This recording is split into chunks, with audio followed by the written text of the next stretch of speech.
প্রতিটা রুহু, প্রতিটা মানুষ মালাকুল মাউতকে দেখতে পায়। আপনিও দেখবেন, আমিও দেখব।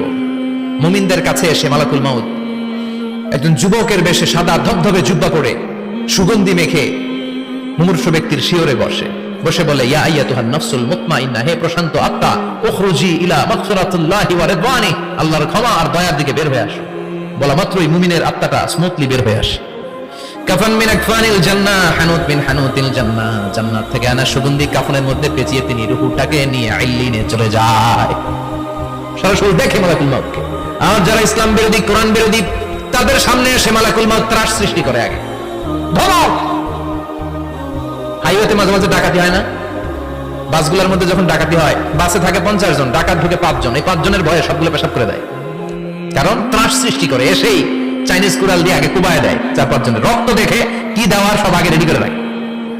মালাকুল মাউত এসে কাফের, নাস্তিক, মুশরিকদের সামনে সেরকম একটা ত্রাস সৃষ্টি করে। ভয়ে লোকটা কাঁপতে থাকে। ওর কাছে ভদ্র ভাষায় কথা বলে না, সুন্দর জামা পরে আসে না, কালো কুচকুচে চেহারা, ভয়ঙ্কর একটা রূপ নিয়ে, আকৃতি নিয়ে ইসলাম বিরোধীদের মাথার সামনে আসে, দুর্গন্ধযুক্ত চেহারার দেহ নিয়ে ধমক দিয়ে বলে, ও পাপাত্তা, ইয়া আইয়াতুহান নাফসুল খাবিসা উখরুজি ইলা গাদাবিল্লাহ, হে পাপাত্তা, আল্লাহর রাগ, ক্রোধ আর গজবের দিকে বের হয়ে আয়। মুমিনের আত্মা বলার সাথে সাথে যেমনি মুমিনের দেহ থেকে বের হয়ে জান্নাতি কাফনের ভেতরে ঢুকে, কাফেরদের আত্মাও কি এরকম তাড়াতাড়ি বেরোতে চায় নাকি? কাফেরদের আত্মা বেরোতে চায় না। ডানে দৌড়, বায়ে দৌড়, সামনে দৌড়, পেছনে দৌড়, দৌড়াদৌড়ি করে। মালাকুল মাউত এটাকে টেনে হিচড়ে, একটা জীবিত ছাগলকে জবাই না করে তার চামড়া উল্টা দিকে টেনে হিচড়ে বের করলে ছাগলটা যত কষ্ট পায়, এর চেয়ে কমসে কম 70 গুণ বেশি কষ্ট দিয়ে কাফের, মুশরিক আর গাদ্দারদের রূহ কবজ করা হয়। আল্লাহ এই পরিস্থিতি থেকে তুমি আমাদের বাঁচাও। মুমিনদের রূহ যেমনি কবজ হয়, ওইভাবে রূহ কবজের ব্যবস্থা করে দিও। ঈমানের মৃত্যু নসিব করে দিও, শাহীদি মৃত্যু নসিব করে দিও। আমাকে শহীদ করে সেই মিছিলে শামিল করে নিও, যে মিছিলের নেতা মীর হামজা, হুবাইবে খাব্বাব, আল্লাহর কাছে ছিল অতি প্রিয়, শামিল করে নিও। আমাকে শহীদ করে সেই মিছিলে শামিল করে নিও। পড়েন আমিন। আর জোরে পড়েন আমিন। তার মানে বিমান দুর্ঘটনায় হোক, কিংবা লঞ্চ ডুবিতে হোক, কিংবা আগুনে পড়ে হোক, কিংবা আত্মঘাতী হামলায় হোক, যে যেখানেই মারা যায়, কবরের 3টা প্রশ্ন তার জন্য আছে না নাই? ইসলাম বিরোধীদের জন্য প্রশ্ন 3টা, আপনারা যারা মুমিন তাদের জন্য 4টা, আপনাদের জন্য একটা বেশি। আলহামদুলিল্লাহ। কোন কবরে এসে প্রথম প্রশ্ন করবে, মুনকার নাকির যখন চলে আসবে, 40 কদম যখন আত্মীয় স্বজনরা লাশটাকে কবরের মধ্যে দিয়ে 40 কদম চলে যায়, তখনই ফেরেশতা চলে আসে। শেষ, সব শেষ। এসেই পরীক্ষা শুরু। মার রব্বুক, তোর রবের নাম কি? চিল্লায় বলেন, আমাদের রবের নাম কি? আমরা বলবো রব্বি আল্লাহ, আল্লাহ আমারে রব। দমে দমে তনু মনে তারি অনুভব। পড়েন, আল্লাহ আমারে রব। তোমার দুনিয়াতে আমি যেদিকে তাকাই, অথই নিয়ামতে ডুবে আছি সবাই। পাখপাখালির গানে শুনি তাসবিহ কলো রব, তাসবিহ কলো রব, আল্লাহ আমারে রব। প্রথম প্রশ্ন, তোমার রব কে? আমরা বলবো আমাদের রব আল্লাহ। দ্বিতীয় প্রশ্ন, ওমা দীনু, তোমার ধর্মের নাম কি? আমরা কি বলবো? তৃতীয় প্রশ্ন, বিশ্বনবীর চেহারা দেখে বলা হবে, আতারিফু হাদার রাজুল, এই লোকটারে চিনো নাকি? আমরা বলবো চিনি, আমাদের প্রাণের নবী, ঠিক কিনা? চাঁদের চেয়ে সুন্দর তুমি নবী আমার কামলিওয়ালা, দু জাহানের বাদশা তুমি প্যারা নবী সাল্লে আলা, চাঁদের চেয়ে সুন্দর তুমি নবী আমার কামলিওয়ালা, ঠিক কিনা? 3টা প্রশ্নের যথাযথ উত্তর যখন দিয়ে দিলেন, আপনার জন্য অতিরিক্ত আরেকটা প্রশ্ন করা হবে, ওয়ামা ইলমুক, তোমার নলেজ কি? 3টা প্রশ্নের উত্তর যে তুমি করতে পারলা, কিভাবে পারলা, কেমনে জানলা? নকল করে বলছো নাকি জেনে বুঝে আসছো? নকল হয় না? এখন তো পরীক্ষা চলতেছে। বোধহয় কি পরীক্ষা? এসএসসি পরীক্ষা। নকল হয়? কৃষ্ণপুরে নকল নাই না? এখন মনে হয় এগুলো একটু কমছে। একটা সময় ছিল অনেক নকল হইতো।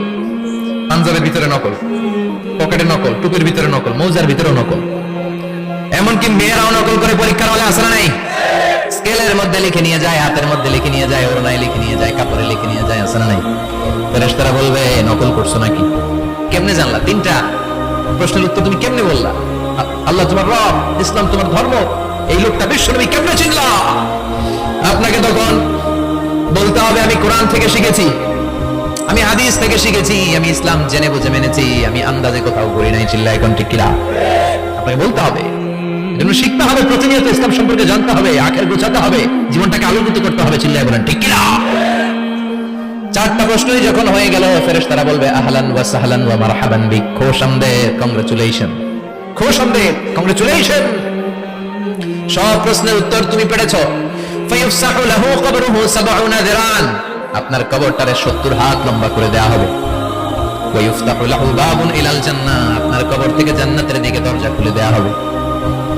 ওয়া ইলবাসু মিন লিবাসি আহলিল জান্নাহ, জান্নাতের দুইটা রেশমি কাপড়ের পোশাক এনে আপনারে পরিয়ে দেয়া হবে। আর বলা হবে নাম কানাউমিল আরুস, ঘুমাও, sleep, you should get some sleep now. তোমাকে লম্বা সময় পানি দিতে হবে, ঘুমাও। কানাউমিল আরুস, যেমনি বর বাসর রাতে আরামসে ঘুম দেয়, বাসর রাতে যেমনি বর কনেকে নিয়ে মধুর ঘুম দেয়, তুমিও ঘুমাও, কেউ তোমার ঘুম ভাঙবে না। মালাক ইসরাফিলের কিয়ামতের জন্য ইসরাফিলের সিংহায় যে ফুৎকার আছে, ওই ফুৎকার ছাড়া কোনো কিছুই তোমার ঘুম ভাঙাতে পারবে না। আলহামদুলিল্লাহ পড়েন। আল্লাহ আমরাও যেন চারটা প্রশ্নের উত্তর দিয়ে লম্বা একটা ঘুম দিতে পারি, পড়ে না আমিন। ওয়াম্মাল কাফির ওয়া আহলুশ শিমাল, আর ইসলাম বিরোধী যারা, তাদের সামনে আসবে মালাকান আসওয়াদান আজরাকান, কৃষ্ণ বর্ণের দেহ, নীলাভ বর্ণের দুটো চোখ, গায়ের রং কালো, চোখের রং নীল, দেখতে কেমন লাগে? আলিফ লাইলার ভূতের মতো।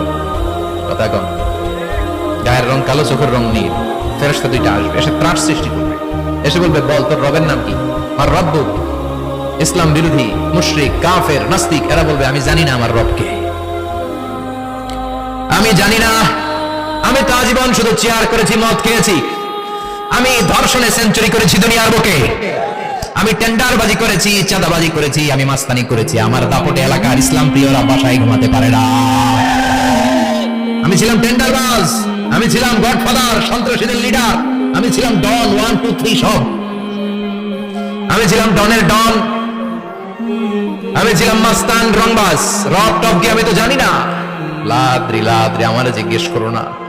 আবার প্রশ্ন করা হবে ওয়ামা দিন, উত্তর ধর্মের নাম কি? বলবে লা আদরি, আমার কোনো ধর্ম নাই, আমার কোনো ধর্ম নাই, আমি শুধু মौज মাস্তিতে ছিলাম, আমি আনন্দ ফুর্তি করেছি, ইসলাম নিয়ে আমার মাথা ব্যথা ছিল না, আজীবন ইসলামরে আমি বাস দিয়েছি। চিল্লায় বলেন ঠিক কিনা? ইসলাম বিরোধীদের সাথে ছিল আমার চলাফেরা, আমার সব সাঙ্গপাঙ্গ ছিল গুন্ডা বদমাশ ইসলাম বিরোধী। রব কি, ইসলাম কি, এগুলো আমি জানি না, আমার এগুলো জিজ্ঞেস করো। ধর্ম কি আমি জানি না, আমি কিচ্ছু মনে করতে পারছি না। 3 নম্বর প্রশ্ন করা হবে আতারিফু হাযা রাজুল, দেখো তো এই লোকটারে চিনো কিনা? কয় না, চিনি না, তবে মনে হয় এই লোকটারে দুনিয়ার বুকে আমি গালি দিতাম, এই লোকটার বিরোধিতা করতাম, ব্লগের মধ্যে এই লোকটার ব্যাপারে কুৎসা রটনা করতাম, এই লোকটার কার্টুন বানিয়ে আমি হিংসা ছড়িয়ে দিতাম, এই লোকটার ব্যাপারে আমি এলাকার মধ্যে অপপ্রচার চালাতাম। ফেরেশতারা বলবে তাই, এই ছিল তো ডিউটি, দাঁড়া এখনই আমাদের খেলা শুরু, এখনই শুরু। ফায়ুতরাকু বিমাতারিক মিন হাদিদ, লোহার একটা হাতুড়ি দিয়ে মাথা থেকে পা পর্যন্ত পিটানো হবে, পিটিয়ে ওর গোশতের হাড্ডিগুলোকে থেতলে ফেলা হবে। ওয়া ইউকালু লিল আরদি ইলতাইমি, কবরের দুই পাশের মাটিতে বলা হবে এবার দুই দিক থেকে তোরা চাপ দে, চাপ দেয়া হবে, ধাক্কাধাক্কি করেও সে সুবিধা করতে পারবে না, মাটি আস্তে আস্তে আস্তে আস্তে দেহের দুই দিকে লেগে এমন জোরে দুইটা চাপ দিবে, ফাতাখতালিফা আদলাউহু, তার ডান পাশের পাজরের হাড্ডি বাম দিকে ঢুকে যাবে, বাম দিকের হাড্ডি ডানে চলে যাবে। বিষ্ণুই বললেন এই হাতুড়ি দিয়ে পিটানোর শাস্তি, কবরের চাপ দেওয়ার শাস্তি চলতেই থাকবে হাত্তাল কিয়ামা, কিয়ামত পর্যন্ত। আল্লাহ কবরের শাস্তি থেকে আমাদের বাঁচাও, আমরা এই আযাব পেতে চাই না, আমরা যেন ঠিকভাবে কবরের 4টা প্রশ্নের উত্তর করে দিয়ে লম্বা ঘুম দিতে পারি। আল্লাহ তুমি তৌফিক দাও।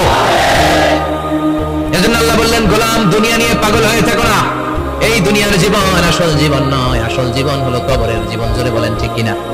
এই জন্য মাঝে মাঝে কবরে যাবেন, কবরস্থানে দাঁড়িয়ে চিন্তা করবেন এই জায়গায় আমারও আসতে হবে, দিন যাবে, রাত আসবে, বৃষ্টি হবে, শীত আসবে, কেউ আমার দেখতে আসবে না, একা থাকতে হবে, একা, বড় একা, অন্ধকার, বড়ই অন্ধকার। ওই কবরের জীবনের সামান গোছানোর দরকার আছে না নাই? ওই কবরে সুখে শান্তিতে থাকতে চাইলে নামাজ পড়ার দরকার আছে না নাই? কোরআন পড়ার দরকার আছে না নাই? ছেলে মেয়েগুলোরে মানুষের মতো মানুষ করার দরকার আছে না নাই?